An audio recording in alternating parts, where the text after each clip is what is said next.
Alright, let's go over what you can change in your graphics settings to get better performance, and also what you can change in terms of settings in order to have a better experience in the game. First, I want you guys to disable mouse pointer precision, otherwise known as mouse acceleration. Some people leave this enabled, and some CSGO pros even have mouse acceleration, and in Planetside there is some argument to be made that keeping it on isn't a disaster. You also want to have high performance on your computer or laptop because it will allow your computer to use as much power as it can in order to get the best performance.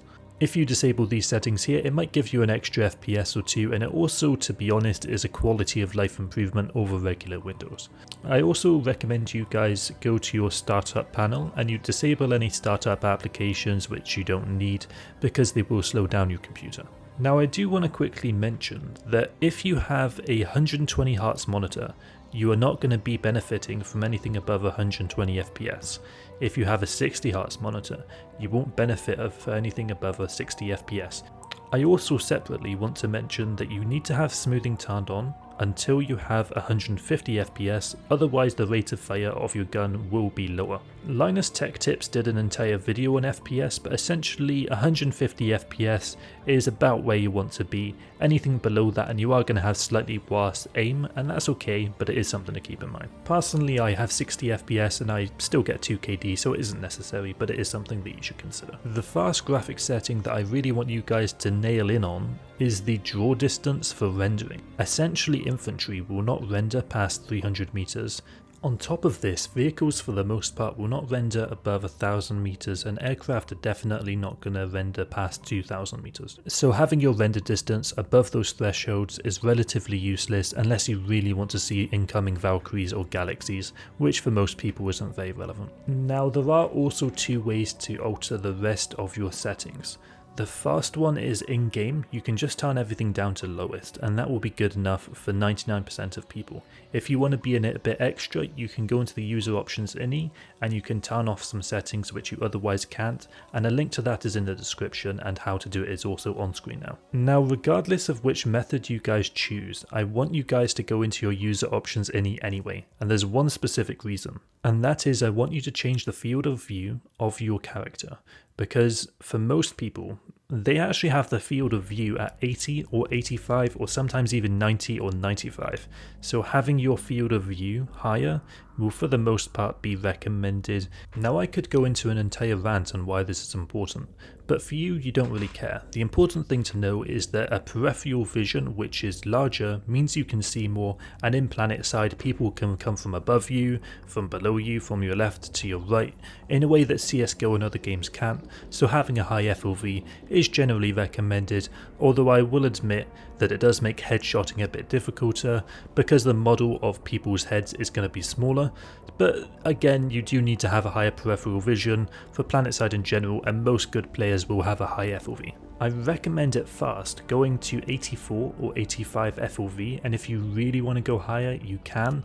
Some people do go higher, but at that point you start to get a fisheye effect, so I'd actually recommend 84 or 85 probably is the best place to be. Now if you're still struggling, I would recommend downloading MSI Afterburner, and that will tell you what your FPS is in game, and it will also tell you what the load of your CPU and GPU is. Now the reason you want to know what's making your computer slow is you want to know what you need to fix.